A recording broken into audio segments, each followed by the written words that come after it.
Okay, so today's topic is partition of memory. चलो उससे पहले हम एक टॉपिक और पढ़ लेते हैं, है बाइट ऑर्गेनाइज्ड मेमोरी। देखते हैं बाइट ऑर्गेनाइज्ड मेमोरी क्या होती है। लेट्स सपोज देखो, बाइट ऑर्गेनाइज्ड मेमोरी की मेन मीनिंग क्या है। जैसे हम एक एड्रेस पे क्या देते हैं, एक बाइट। अगर हम एक एड्रेस पे एक बाइट देते हैं तो उसे क्या देते हैं, बाइट ऑर्गेनाइज्ड मेमोरी कह देते हैं, कि एक एड्रेस पे सिर्फ एक बाइट हो, है ना। इसीलिए ही बाइट ऑर्गेनाइज्ड मेमोरी। देखो क्या, ऐसी मेमोरी चिप जिसके प्रत्येक शब्द में 8 बिट हो, मतलब एक वर्ड में 8 बिट। एक मेमोरी लोकेशन में एक वर्ड सेव होता है और एक वर्ड की लेंथ कितनी हो गई, 8 बिट, यानी 1 बाइट। बाइट ऑर्गेनाइज्ड मेमोरी कहलाती है। इस चिप की क्षमता m×8 बिट होगी। m क्या है, देखो, नंबर ऑफ लोकेशंस और number of words. Number of words है ना, यानी नंबर ऑफ पॉसिबल एड्रेस।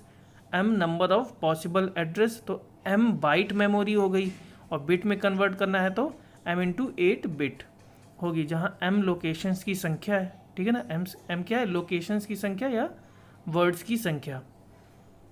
इसके पहले हम ऑर्गेनाइजेशन ऑफ मेमोरी में पढ़ चुके हैं ना ये, ठीक। m लोकेशंस की संख्या है। इस प्रकार एक 8 एड्रेस लाइन, अगर हमारे पास एड्रेस लाइन कितनी हो, 8, यानी p की वैल्यू, इसके जस्ट पहले वाले लेक्चर में ना, अगर p की वैल्यू कितनी है, 8 है, देखो ना, 2 की पावर p। अगर p की वैल्यू 8 है लाइन एवं बाइट ऑर्गेनाइज मेमोरी की क्षमता क्या होगी, m×n होती है। p की वैल्यू कितनी दी गई है, 8, तो 2 की पावर p, मतलब 2 की पावर 8 इंटू 8, 2 की पावर 8, 2 की पावर 3, 2 की पावर 11 इसको 2048 बिट्स। और अगर बाइट में करना है तो 2 की पावर इंटू 8, 2 की पावर इंटू 8, मतलब 2 और 2 की पावर 8 में 256, और 8 का मतलब क्या होता है, बाइट। 256 बाइट्स होगी। ठीक है ना, ये मेमोरी कितनी होगी। अगर एड्रेस लाइन कितनी है, 8 एड्रेस लाइन है, और एक एड्रेस में कितने डाटा है, 8 बिट डाटा है, तो टोटल कितने बाइट्स हो जाएंगी, मेमोरी की साइज़, कैपेसिटी कितनी हो जाएगी, 256 बाइट्स होगी। ठीक है, m क्या है, नंबर ऑफ लोकेशंस और नंबर ऑफ वर्ड्स हैं, n क्या है, लेंथ ऑफ वर्ड्स हैं। ठीक, ये हो गया बाइट ऑर्गेनाइज्ड मेमोरी। अब आते हैं एड्रेस स्पेस पार्टीशन में। देखो एड्रेस स्पेस पार्टीशन मेनली होता क्या है। देखो लेट सपोज, अगर हमारी देखो मेमोरी है वो कितनी, 16 बिट, जैसे हमने देखा था ना कि 16 बिट एड्रेस लाइन है, सॉरी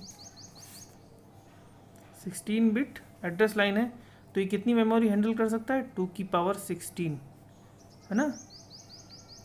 इतने डिफरेंट एड्रेस पॉसिबल हैं, 2 की पावर 16, मतलब 2 की पावर 16 बाइट, है ना। 2 की पावर 16 बाइट मेमोरी हैंडल कर सकता है। एक एड्रेस पे एक बाइट, तो 2 की पावर 16 पे 2 की पावर 16 बाइट।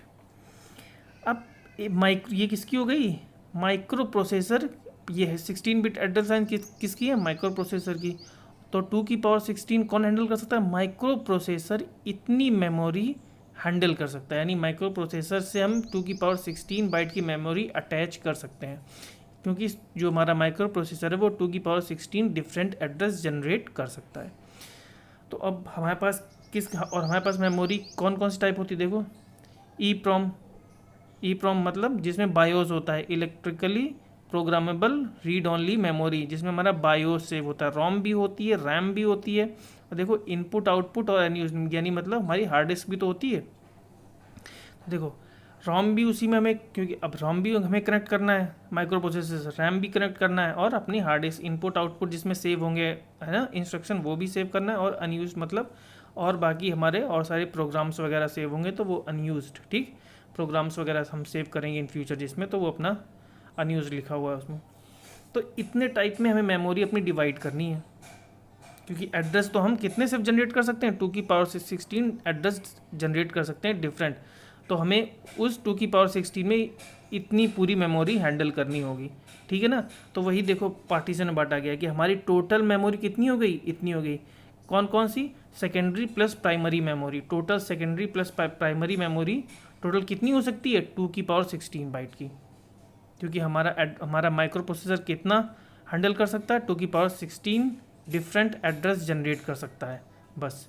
ठीक, तो हमारी टोटल मेमोरी प्राइमरी और सेकेंडरी मिला के कितनी होगी, 2 की पावर 16 बाइट। अब हमें उसमें बांटना है, तो हमने देखो क्या किया, इसको पूरी देखो 000H से FFFFH तक ये एड्रेस दे दिए पूरे, क्योंकि कितने 2 की पावर 16 पूरे एड्रेस हो गए। अब इसमें हमने देखो 8K किसको दे दी, EEPROM को दे दी, 48K किसको दे दी, रैम को दे दी, 8K इसी को इनपुट आउटपुट को दे दी, बाकी सब अनयूज वाली हमने रख दी।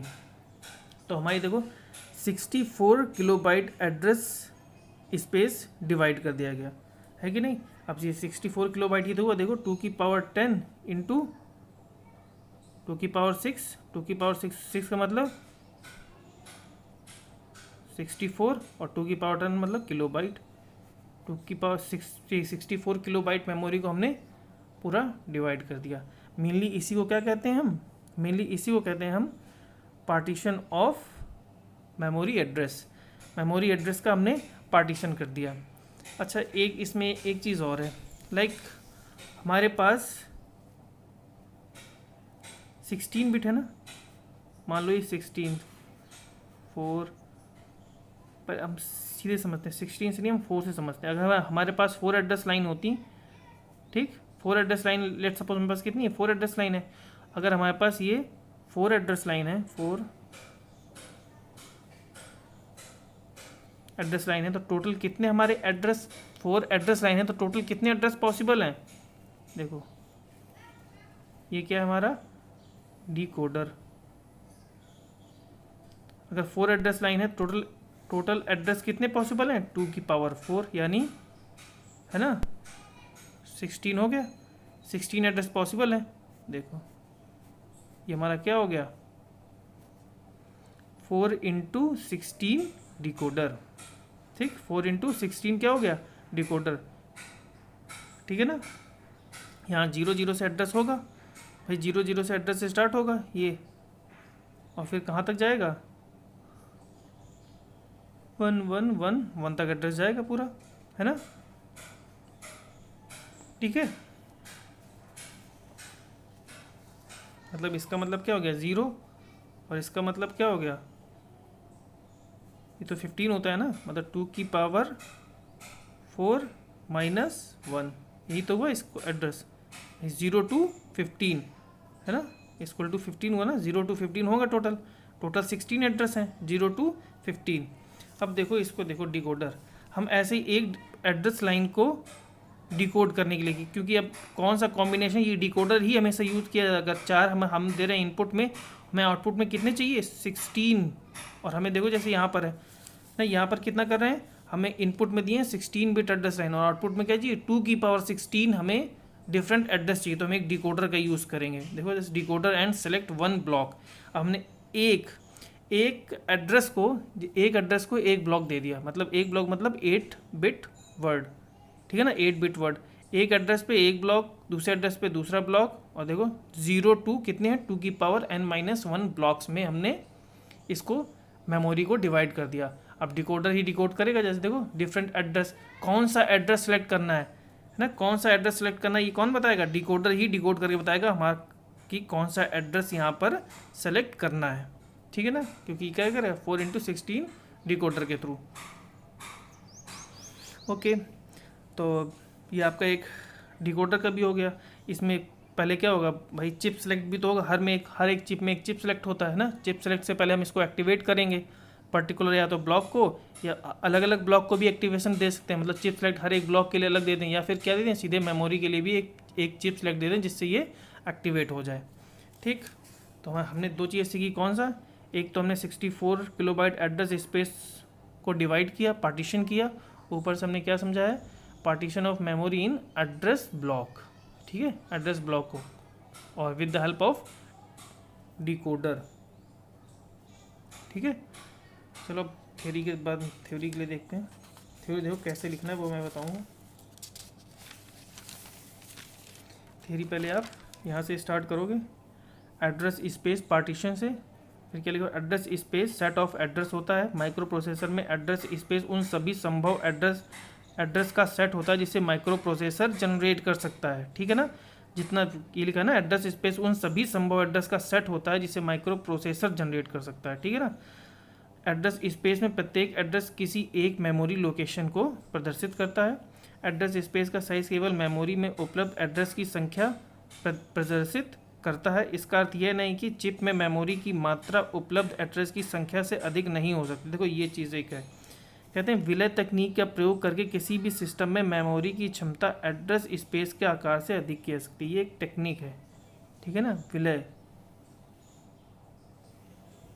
ये आपके सिलेबस में नहीं है, बस इसको आप समझिए कि जितना एड्रेस स्पेस है सिर्फ उतना ही नहीं, एक नॉर्मल केस में तो उतना ही हमारी मेमोरी थी जितने हमारे नंबर ऑफ डिफरेंट एड्रेस होते हैं, लेकिन फिर भी एक टेक्निक है विलय तकनीक का प्रयोग करके हम सिस्टम की मेमोरी उससे ज़्यादा भी कर सकते हैं, ठीक है।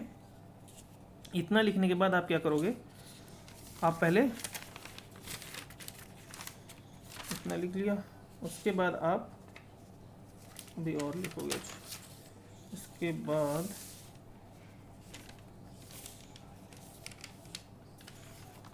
आप फिर लिखो माइक्रो प्रोसेसर प्रायः मेमोरी तथा इनपुट आउटपुट युक्तियों से इंटरफेस करता है। इसके लिए मेमोरी चिप में उपलब्ध समस्त एड्रेस स्पेस एड्रेस के ब्लॉक्स में विभाजित रहते हैं। इसे एड्रेस स्पेस पार्टीशन कह सकते हैं। इसके बाद आप क्या करोगे, ये फिगर बनाओगे 64 किलोबाइट एड्रेस स्पेस का, ठीक, 64 किलोबाइट एड्रेस का। पहले आपको ये फिगर बनाने के बाद क्या लिखोगे, सॉरी कुछ गड़बड़ हो रहा है,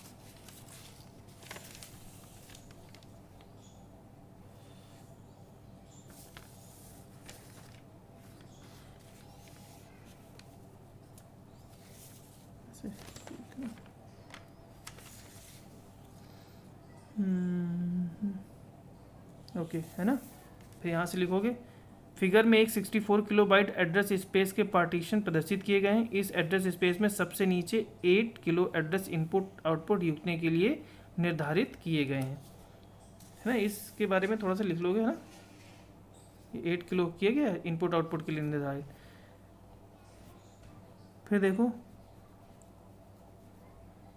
फिर क्या करोगे, फिर इस फिगर को ड्रॉ करोगे ब्लॉक्स वाला, ठीक है ना, डिकोडर एंड ब्लॉक्स वाला फिगर ड्रॉ करोगे। फिर इसके बाद यहाँ से लिखोगे एड्रेस निर्धारित करने के पश्चात उन्हें डिकोड करने के लिए डिकोडर परिपथ प्रयुक्त किए जाते हैं। प्रत्येक मेमोरी चिप में एक या अधिक चिप सेलेक्ट लाइन होती हैं। कोई भी रीड अथवा राइट ऑपरेशन करने से पहले उचित चिप सेलेक्ट सिग्नल द्वारा उन्हें सेलेक्ट किया जाता है। डिकोडर परिपथ ही इन सिग्नल्स को उपलब्ध कराता है। डिकोडिंग की क्रिया संपूर्ण एड्रेस को एड्रेस ब्लॉक के रूप में विभाजित करती है, ठीक है ना। ये आपकी पूरी क्या होगी, वही पूरी आपकी थ्योरी होगी जो अभी एक्सप्लेन की गई थी, राइट। चलो ठीक है फिर, ओके, थैंक यू।